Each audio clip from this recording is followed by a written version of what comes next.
Hello बच्चों, तो आज हम पढ़ने वाले हैं प्रोबेबिलिटी का मोस्ट इंपॉर्टेंट क्वेश्चंस।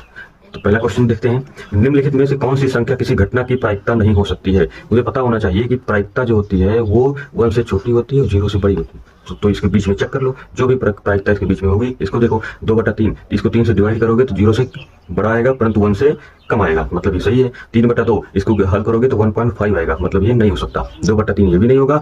15% इसको ज्यादा मत समझना कि 15 बटा कितना है 100 है, मतलब 0.15 है, इसलिए ये भी ऑप्शन गलत होगा। यदि प्रोबेबिलिटी ऑफ ए घटना ए की प्रायिकता को व्यक्त करता है तो अभी देखो ये बताया जश्न ने, यही ऑप्शन हो जाएगा। किसी प्रयोग की सभी प्रारंभिक घटनाओं की प्रायिकताओं का योग ये याद कर लेना, ये हमेशा कितना होता है 1 होता है।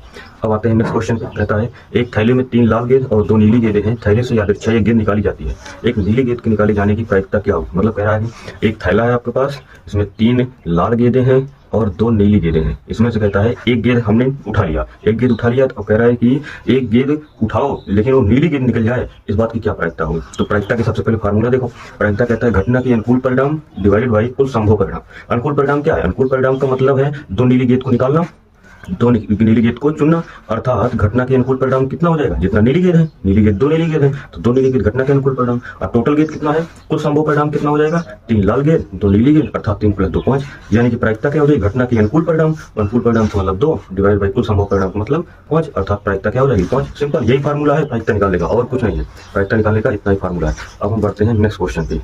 तो नेक्स्ट क्वेश्चन हमारा क्या कहता है, प्रायिकता ज्ञात कीजिए यदि संख्याओं 1 2 3 4 से लेकर 35 तक से चुनी गई एक संख्या 7 का गुणज हो। 7 का गुणज मतलब 7 से डिवाइड हो जाए। तो अनुकूल परिणाम का मतलब क्या है, घटना के अनुकूल परिणाम, अर्थात 1 से 35 तक के सभी 7 का गुणज हम ले लें। तो 7 का गुणज निकालने के लिए 35/7 कर दो, 7 से भाग दोगे तो 5 आ जाएगा, मतलब 5 ऐसे गुणज होंगे। और कुल संभव परिणाम का मतलब 1 से 35 तक का नंबर, मतलब 35 आ गया। तो प्रायिकता क्या होगा, घटना की अनुकूल परिणाम डिवाइडेड बाई कुल संभव परिणाम। अनुकूल परिणाम कितना हो गया, अभी निकाल लेना, 5 डिवाइडेड बाई कुल संभव परिणाम 35, यानी कि इसको हल करोगे तो 1/7 आ जाएगा। और नेक्स्ट क्वेश्चन देखो, एक पासे को एक बार फेंका जाता है, निम्नलिखित को प्राप्त करने की प्रायिकता ज्ञात कीजिए। अब पासा को फेंकोगे तो यहाँ से देखो भाई, पासे को अगर एक बार फेंकने से कुल संभव जो परिणाम बनते हैं या तो 1 आ सकता है, या तो 2 आ सकता है, या तो 3, या तो 4, या तो 5, या तो 6 आ सकता है। अब वो कहता है पहला केस 3 से बड़ी मिल जाए। तो यानी घटना के अनुकूल परिणाम से क्या मतलब है, 3 से बड़ी संख्या मिल जाए, अर्थात घटना के अनुकूल परिणाम क्या हो जाएगा, 3 से बड़ी मतलब या तो 4 आएगा, या तो 5 आएगा, या तो 6 आएगा। मतलब घटना के अनुकूल संख्या कितनी हो जाएगी 3, और बटे कुल संख्या 1 2 3 4 5 6 यानी 6, 3/6 यानी 1/2 आंसर आ गया। अगला क्या कहता है, एक अभाज्य संख्या आ जाए। अभाज्य संख्या का मतलब एक अभाज्य संख्या, अर्थात घटना के अनुकूल परिणाम